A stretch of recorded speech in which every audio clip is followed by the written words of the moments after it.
Guys, we're talking about soil this week, which is exciting. Soil is the foundation of it all. In order for us to be great farmers, gardeners, we really need to have a great awareness of the health of soils. The health of soil is really a reflection on the health of an ecosystem, an environment, a farm, and humans overall. Worldwide, every year we lose so much topsoil from commercial farming practices, urban sprawl, development. And that means literally we're losing soil off the surface of our earth every year. For us as farmers, horticulturists, gardeners, environmentalists, we really have to make a commitment to building up soil wherever we go. It's your job to find ways in which you can bring fertility back to a space that you are stewarding or managing. You cannot go into a position of farming or gardening, horticulture, growing plants, etc., and not return a large investment to the soil. I mean, you could, but that would be very extractionary and very unsustainable, and continues really the practice or the way in which we have been approaching farming for the last, 100 years, really. Industrial farming, extractionary. We as urban farmers have an opportunity to demonstrate how if we put time and energy and effort into building soil, we can create ecological oasis in an urban environment. Turning, backfill soil, which has no nutrients or life, into thriving, gorgeous, dark, teeming with life soil that then builds up an ecosystem again. You will not have an urban farm survive just because you have nice plants in it or have a good harvest. That is not the key. The key is to building up the soil. So anytime you start a new project, I invite you to spend a lot of time in observation of the land, of the space, which I'll talk about more on how to do that. But really do the work when it comes to building up soil and don't cut corners. And so what does that look like by building up soil, creating soil? Basically, we need to bring in life back into the soil. And we do that through compost typically. Compost is literally organic material, either from food scraps or yard trimmings or farm harvests. If you think of the forest and as you're walking through the forest and you dig your hand into that soil, what do you see typically? Really dark, rich, humus-like soil. You'll probably see worms, you'll see other organisms crawling around, and of course there are millions that you don't even see in that handful. That's what we want to recreate. Of course it takes time, but within a year you will see an improvement. So composting gives us this opportunity to start building up new life. Here in the high desert, I'll give you an example. Here in the high desert, the soil here has a way in which it protects itself. Obviously, the high desert has minimal water during summertime, although there are monsoon rains that come through. But this climate is typically arid, correct? When you look behind me, you see yucca and cactus and manzanita and shrubs, coyote sagebrush, things like that. So the climate here is arid in general. There's not a lot of moisture in the air. So the plants that live here have a mechanism in which they work with the soil to store water and to keep the microorganisms alive. So this is amazing. Within the desert soil, if you were to dig your shovel into the soil, most often you would go through a layer of crust first with that shovel. It's like this shiny kind of crust that sits on top of the soil, and that's actually created by certain bacteria within the soil. That bacteria excretes a kind of like viscous kind of liquid that then rises to the top of the soil and creates a protective barrier. This protective barrier slows down the level or the rate of evaporation from the soil, essentially locking in water into the soil underneath so that those organisms can continue to thrive and plants can continue to tap into water. So even the soil that we're working with here in the high desert has life.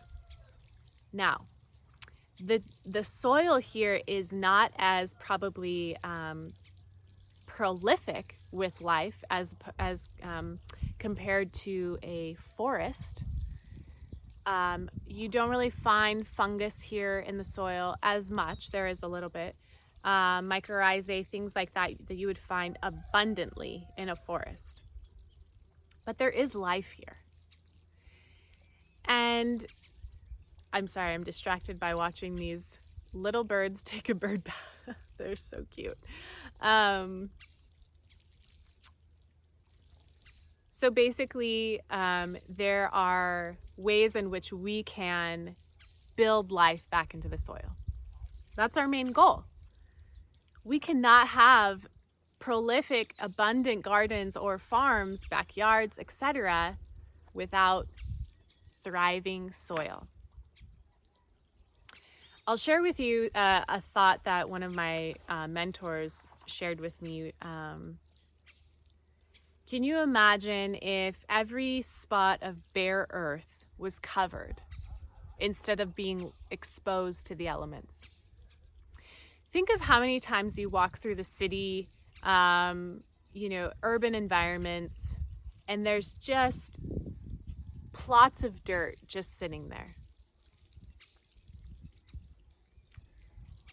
Think of the earth as,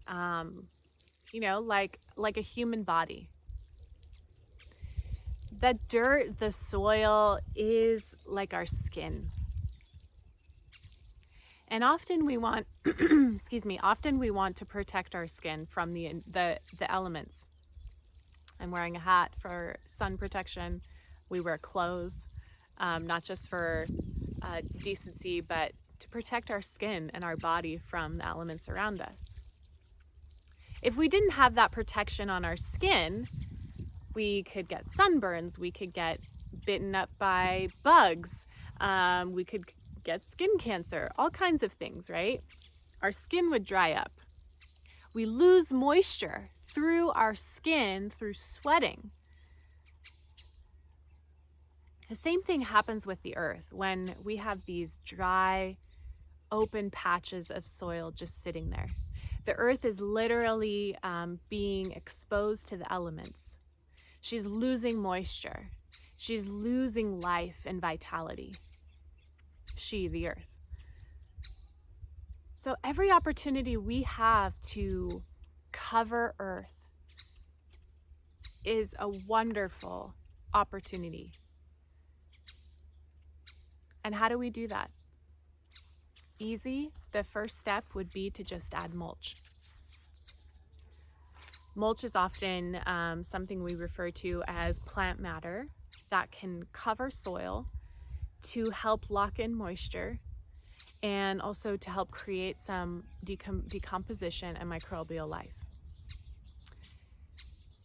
Can you imagine if you had, buckets and actually truckfuls of beautiful wood chip mulch, and you could just cover these bare spots of earth? We would start to see almost immediately new life coming into the soil. It would welcome in bugs looking for it would welcome in birds looking for little bugs already in those wood clippings. Those bugs could then be digging down into the earth and creating new life. The decomposition of mulch is one of the first ways that we can start to see life happen. If you've ever lifted up a layer of mulch and saw all those stringy white strands, that's life. That's the mycorrhizae fungal network building. I'm gonna have to do another video on the intelligence of the fungal network, but I digress. The whole point of what I'm saying is that in our quest for efficiency and industry, we have created an earth that is drying out. We are literally creating more of these arid climates. So we can transform urban spaces, specifically because this is an urban farming class. When we transform an urban space, we change the microclimate. You could have a 1/4 acre plot of an urban farm and literally change that microclimate. It could be a city center, and you would walk into that urban farm and feel a different experience than if you were to walk right outside of it. And it all starts with the soil. If we do anything in this world as farmers, horticulturists, gardeners, environmentalists, a big part of our work has to be to bringing back soil fertility. I'm going to show you a handful of ways how we create soil fertility. There are different systems of compost that you can incorporate into your urban farm. Our farm, we're only growing on, we've designated this space for the farming side. It's about 1/3 of an acre, possibly growing on 1/4 of an acre. So it's a typical size of an urban farm that you could start with. For us, we have a few different systems that we work with to create soil fertility. We also have a garden at our house, which is on the other side of the property, that has another compost system to accommodate the kitchen scraps that I constantly am creating from cooking. And so there's 2 different systems. Well, there's actually a 3rd one I'm going to show you. So anyway, handful of systems that help us create soil fertility. So when we first came in, we had to purchase compost because we obviously did not have composting already happening here on site. So we did purchase compost and brought that in to help start to remediate the soil so that we could start growing food. I'm going to show you a video probably next week of how to build a bed or how to amend a bed with soil. But today we're just going to focus on the different methods of creating compost. So as you saw in the books, there are single piles, wood or wire bins, a 3-bin system, compost tumblers, worm bins, hugelkultur, animal manure, and larger scale systems. There's humanure, compost tea, and cover crops. So this next part of the video, I'm just going to be walking around the property showing you the different kinds of composting systems that we have and kind of explaining them a little bit. Okay, here we go.